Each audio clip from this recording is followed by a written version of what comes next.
नमस्कार दोस्तों, आप सभी का एमएस करंट अफेयर्स में स्वागत है। दोस्तों, आपके लिए एक और न्यू वीडियो लेकर आ चुका हूं। बेसिकली जो हमारा आज का सेशन होने वाला है वह काफ़ी ज़्यादा इम्पॉर्टेंट होने वाला है। आज हम एमटीएस नॉन टेक्निकल हवलदार का पेपर एग्ज़ाम 7 जुलाई 2022 को हुआ था, उसे देखेंगे। तो ये आपकी पहली क्लास है। आपके एसएससी, एमटीएस और हवलदार के एग्ज़ाम को लेकर जहां पर आपके इंग्लिश, मैथ, रीजनिंग और जीएस, जीके के क्वेश्चन हैं जो कि काफ़ी ज़्यादा आपके एग्ज़ाम के पॉइंट ऑफ व्यू से इम्पॉर्टेंट भी हैं। तो चलिए बिना समय गंवाए आज का सेशन स्टार्ट करते हैं। सभी बच्चों से रिक्वेस्ट है, जो भी बच्चे हमसे जुड़ रहे हैं वो वीडियो को ज़्यादा से ज़्यादा शेयर करिएगा और ज़्यादा से ज़्यादा लाइक करिएगा।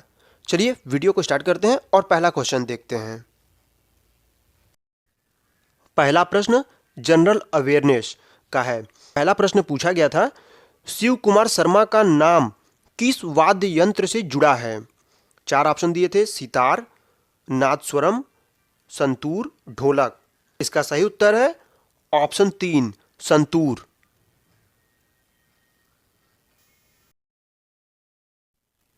दूसरा प्रश्न पूछा गया था, निम्नलिखित में से कौन सा पदार्थ पानी में अघुलनशील है? प्रश्न को ध्यान से पढ़िएगा। यहां पूछा है अघुलनशील, तो इसका सही उत्तर है ऑप्शन नंबर 4, चाक पाउडर। तीसरा प्रश्न पूछा गया था, भारत सरकार के किस विभाग ने अप्रैल 2022 में वन हेल्थ प्रायोगिक परियोजना पायलट प्रोजेक्ट शुरू किया? इसका सही उत्तर था ऑप्शन नंबर 4, पशुपालन और डेयरी विभाग।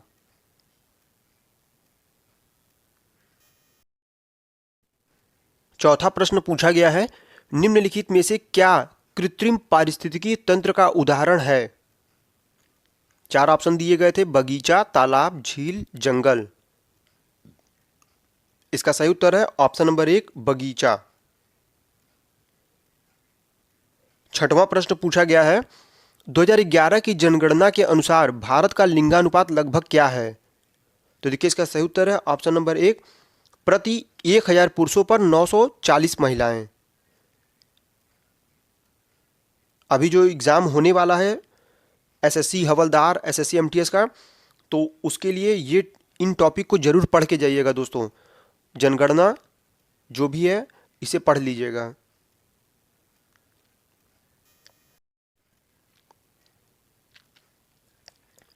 छठवां प्रश्न पूछा गया है, अप्रैल 2022 तक उपलब्ध जानकारी के अनुसार भारत की निम्नलिखित में से कौन सी ट्रेन सबसे तेज ट्रायल रन के अनुसार चलती है?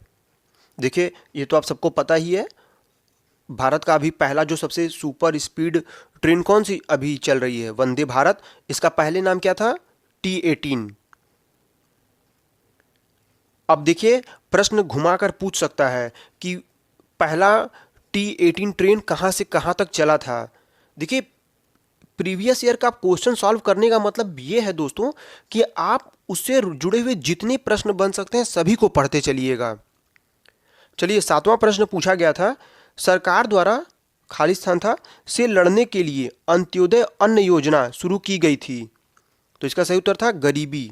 देखिए अब यहाँ योजना से प्रश्न पूछा गया है, तो योजनाएं जितनी भी 2022 से 23 तक चल रही हैं उन्हें याद कर लीजिएगा। आठवां प्रश्न, निम्नलिखित में से किस व्यक्तित्व जिसे स्नेह भरे उपनाम नाइटिंगेल ऑफ इंडिया, भारत की स्वर कोकिला के रूप में जाना जाता है, का फरवरी 2022 में निधन हो गया?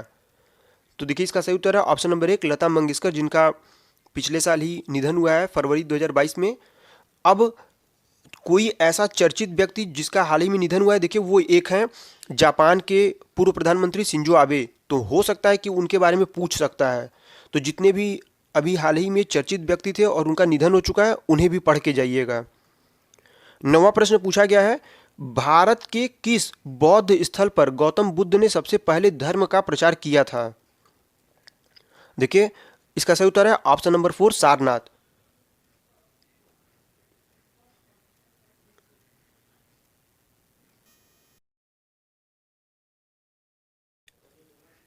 10वां प्रश्न देखिए पूछा गया था, बेकिंग सोडा का रासायनिक सूत्र। तो इसका सही उत्तर होगा ऑप्शन नंबर 1 NaHCO3।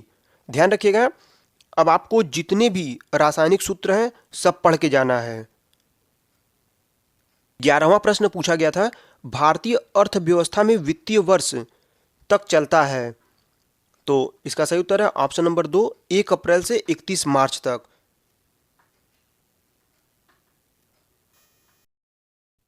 मैं जल्दी जल्दी बता रहा हूं ताकि ज़्यादा समय ना लगे आप लोगों का, और आप लोग प्रीवियस ईयर के क्वेश्चन भी देख लें ताकि इसी के अकॉर्डिंग आप अगली तैयारी कर सकें। देखिए 12वां प्रश्न पूछा गया है, सैम आग्नेय चट्टान के उदाहरण की चर्चा करता है, यह निम्नलिखित में से कौन सा हो सकता है। तो इसका सही उत्तर है ऑप्शन नंबर 4 औसितास्म, जिसे बेसाल्ट भी कहते हैं। तो जितने भी चट्टान हैं, कौन कौन से चट्टान होते हैं, कितने प्रकार के होते हैं, इन्हें जरूर पढ़ लीजिएगा। 13वां प्रश्न देखिए, FIH पुरुष हॉकी विश्व कप 2018 किस देश ने जीता। तो इसका सही उत्तर है ऑप्शन नंबर 3 बेल्जियम। अब ये वर्तमान में अभी देखिए विश्व फुटबॉल कप हुआ है, तो विश्व फुटबॉल कप कहाँ हुआ है इसे जरूर पढ़ लीजिएगा, फुटबॉल से जरूर प्रश्न पूछा जाएगा। देखिए प्रीवियस ईयर जब आप पढ़ते हैं ना, तो उससे आपको एक आइडिया मिल जाता है कि आपको किस तरीके से क्वेश्चन पूछा गया और किस तरीके से आपको तैयारी करनी है। चलिए अगला प्रश्न देखते हैं।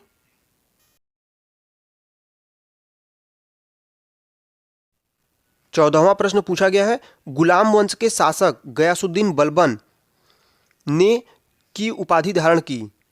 तो इसने कौन सी उपाधि धारण की थी। ऑप्शन नंबर 3 जिले इलाही, जिसे भगवान की छाया कहते हैं। अब इससे आपको क्या आइडिया मिला कि कौन कौन से शासकों ने उपाधियां धारण की थी, उन्हें आप याद कर लीजिएगा।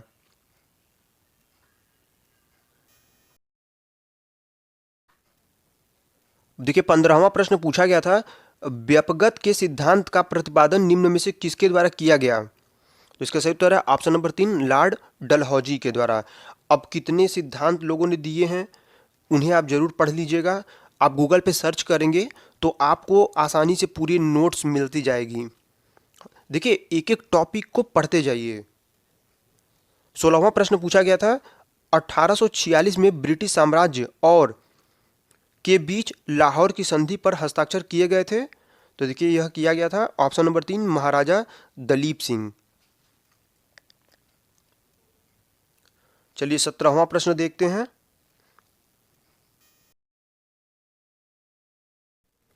17वां प्रश्न पूछा गया था, निम्नलिखित में से कौन सी भारतीय रेगिस्तान की एकमात्र बड़ी नदी है। पहला ऑप्शन दिया था कोसी नदी, दूसरा लूनी नदी, तीसरा बनास नदी, चौथा बेतवा नदी। तो इसका सही उत्तर है ऑप्शन नंबर 2 लूनी नदी। भारत में जितनी भी नदियां हैं इनसे जितने प्रश्न बन सकते हैं सबको पढ़ लीजिएगा। भारत की सबसे लंबी नदी कौन सी है, और प्रश्न ये भी पूछा जाता है कि अरब सागर में कौन सी नदियां गिरती हैं और बंगाल की खाड़ी में कौन कौन सी भारत की नदियां गिरती हैं जाकर। तो इन्हें भी पढ़ लीजिएगा दोस्तों। चलिए 18 नंबर का प्रश्न पूछा गया था, भारत का निम्नलिखित में से कौन सा राज्य वर्ष 2023 के पुरुष हॉकी विश्व कप का मेजबानी करेगा। देखिए इंपॉर्टेंट क्वेश्चन है। अब क्या पूछेगा जानते हैं, अब ये पूछेगा कि 2023 में पुरुष हॉकी विश्व कप विजेता कौन था। तो चलिए पहले इसका आंसर देख लेते हैं। इसका आंसर है ऑप्शन नंबर 3 उड़ीसा। देखिए उड़ीसा में अभी चल रहा है विश्व हॉकी कप का, अभी चल रहा है खेल। 19 नंबर का प्रश्न है, Modi government new surge of communalism पुस्तक के लेखक कौन है। पुस्तक से पूछा गया है और लेखक से, तो इन्हें भी ध्यान रखिएगा। इसका सही उत्तर है ऑप्शन नंबर 2 सीताराम येचुरी। अभी 2022 से लेकर 23 तक में जितने भी पुस्तक हैं उनका गूगल पे सर्च करिएगा और निकाल के नोट्स बनाकर 10 मिनट याद करेंगे, आराम से याद हो जाएगा। जितने क्वेश्चन हैं इनसे जुड़े हुए ही क्वेश्चन पूछे जाएंगे, ध्यान रखिएगा। 20 नंबर का प्रश्न पूछा गया था, ओडिसी नृत्य शैली मूल रूप से किस राज्य से संबंधित है। आसान था, ओडिसी ओडिशा से है, और देखिए तमिलनाडु, केरल, आंध्र प्रदेश का देखिए कुचिपुड़ी होता है, ठीक है, और तमिलनाडु का पोंगल है। तो कहने का मतलब कि जितने भी नृत्य हैं, शास्त्रीय नृत्य हैं, इन्हें याद कर लीजिएगा।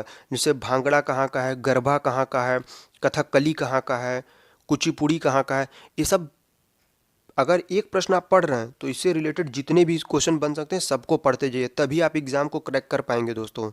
चलिए 21 नंबर का प्रश्न पूछा गया है, निम्नलिखित में से किस राज्य के राज्य विधानमंडल में 2 सदन हैं? इसका सही उत्तर है ऑप्शन नंबर 1 महाराष्ट्र। अब आप सब इसको भी सर्च करिए कि वर्तमान समय में कुल कितने हैं। हिंट दे रहा हूं मैं आपको, 6 या 7 हैं, ठीक है। तो आप देखिएगा कि इस समय वर्तमान समय में कितने विधानमंडल हैं। 22 नंबर का प्रश्न पूछा गया है, मार्च 2022 तक उपलब्ध जानकारी के अनुसार भारतीय संविधान में भारतीय नागरिकों के कितने मौलिक कर्तव्य हैं? बहुत अच्छा क्वेश्चन पूछा गया था। देखिए इसका सही उत्तर है ऑप्शन नंबर 4 11 मौलिक कर्तव्य हैं। आप सब कमेंट में आप बताइएगा कि वर्तमान समय में हमारे कितना फंडामेंटल राइट है। ये तो मौलिक कर्तव्य थे, अब मौलिक अधिकार कितने हैं ये सब आप कमेंट में बताइएगा। और एक चीज़ और हिंट दे रहा हूँ आपको कि 44वां संविधान संशोधन करके एक मौलिक अधिकार को हटाया गया था, जो कि आर्टिकल 300A में है।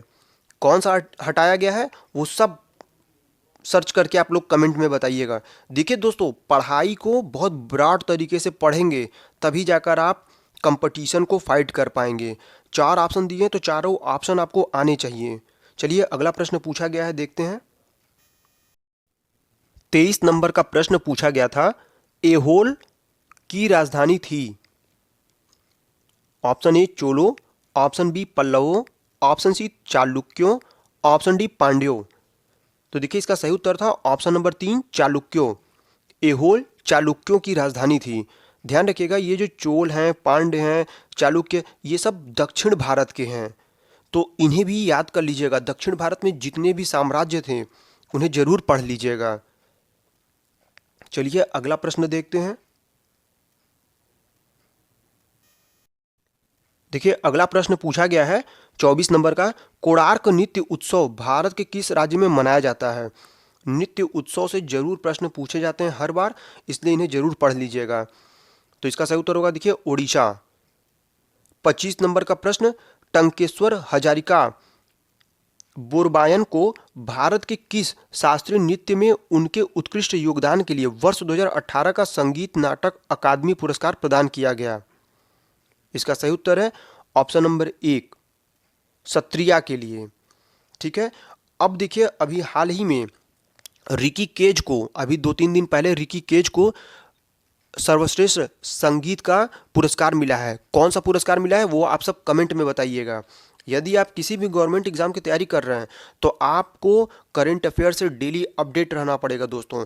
वर्तमान समय में किसको कौन सा पुरस्कार मिला, किसका निधन हुआ, यह सब आपको हमेशा पता होना चाहिए। और यदि आप किसी भी गवर्नमेंट एग्जाम की तैयारी कर रहे हैं तो एमएस करंट अफेयर्स पर डेली करंट अफेयर्स के 10 महत्वपूर्ण प्रश्न बताए जाते हैं। देखिए 10 प्रश्न ही क्यों बताए जाते हैं, मेरा ऐसा मानना है कि 100 प्रश्नों को पढ़ने से बेहतर है कि सिर्फ 10 मिनट 10 प्रश्न ही अगर डेली पढ़ते चलेंगे तो यकीन मानिए एग्ज़ाम में एक बार अगर आप पूरा रिवीजन कर लेंगे तो करंट अफेयर से 1 नंबर आपका पक्का है। इसीलिए मैं डेली सिर्फ 10 प्रश्न ही लेकर आता हूँ। तो अगर आप उसे भी देखना चाहते हैं तो बेल आइकन को प्रेस कर दीजिएगा, जिससे कि नोटिफिकेशन आपको नेक्स्ट वीडियो की मिलती रहे। तो दोस्तों ये आज पार्ट 1 था। अब पार्ट 2 इस वीडियो के डिस्क्रिप्शन में आपको लिंक मिल जाएगा, वहाँ से आप जाकर 2nd पार्ट देख लीजिएगा। में इंग्लिश का, मैथ का, रीजनिंग का, सभी का इस वीडियो के डिस्क्रिप्शन में आपको लिंक मिल जाएगा, तो वहाँ से आप जाकर सारे वीडियो देख लीजिएगा। तो हमें इजाज़त दीजिए। जय हिंद, जय भारत।